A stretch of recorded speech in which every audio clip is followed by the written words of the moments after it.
மகாபாரதத்திலேயே ரொம்ப நல்லவர் இவர்தான். ஆனா இது கர்ணனோ இல்ல தர்மரோ கிடையாது. யாருன்னு பார்க்கலாம். அதுக்கு முன்னாடி நம்ம சேனல சப்ஸ்கிரைப் பண்ணிக்கோங்க. மகாபாரதம் எல்லாருக்குமே தெரியும். நம்ம தமிழ்நாட்டுல ரொம்பவே ஃபேமஸ்.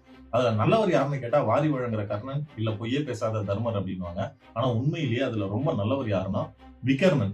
விகர்ணன் வந்து கௌரவர்கள சேர்ந்தவரு. கௌரவர்களுடைய சபையில திரௌபதிய வந்து அவமானப்படுத்தும்போது, தன்னை சார்ந்தவங்களே தப்பு பண்ணாலும் அவங்கள எதிர்த்து கேள்வி கேட்டு, அத தடுக்க முயற்சி பண்ணது நம்ம விகர்ணன். இந்த மாரி பண்ணக்கூடாது. ஒரு பெண்ண நீங்க அவமானப்படுத்துறது தப்பு. அதுவும் அவங்க நம்மள சேர்ந்தவங்க இந்த மாரி பண்றது ரொம்ப தப்பு அப்படின்னு சொல்லி, அந்த இடத்துல அந்த தவற தடுத்து எதிர்த்து கேட்டவரு விகர்ணன் தான். ஆனா அந்த விகர்ணன வாய மூடிட்டு போய் வேலைய பார்றான்னு சொல்லி, அந்த தப்ப தூண்டி விட்டது தான் கர்ணன். சோ இந்த இடத்துல கர்ணன் கண்டிப்பா நல்லவர் கிடையாது.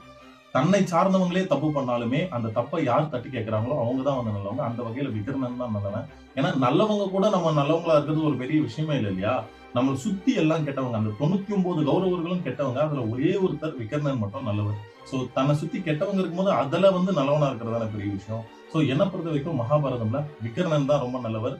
இது மாரல் ஆஃப் த ஸ்டோரி என்ன அப்டின்னா, நம்மள சுத்தி எவ்வளவு கெட்டவங்க இருந்தாங்களோ, நாம நல்லவங்களா இருக்கணும். நம்மள சுத்தி இருக்கவங்க, நம்மள சார்ந்தவங்க, நம்ம கூட இருக்கவங்களே தப்பு பண்ணாலும், அந்த தப்ப நம்ம தடுத்து, இது தப்புன்னு அவங்களுக்கு புரிய வைக்கணும். அதுதான் வந்து ஒரு உண்மையிலேயே ஒரு நல்லவனுக்கான அழகு, ஒரு வீரனுக்கான அழகு. அந்த வகையில என்ன பொறுத்தவரைக்கும் விகர்ணன் தான் மகாபாரதத்துல ரொம்ப நல்லவர்.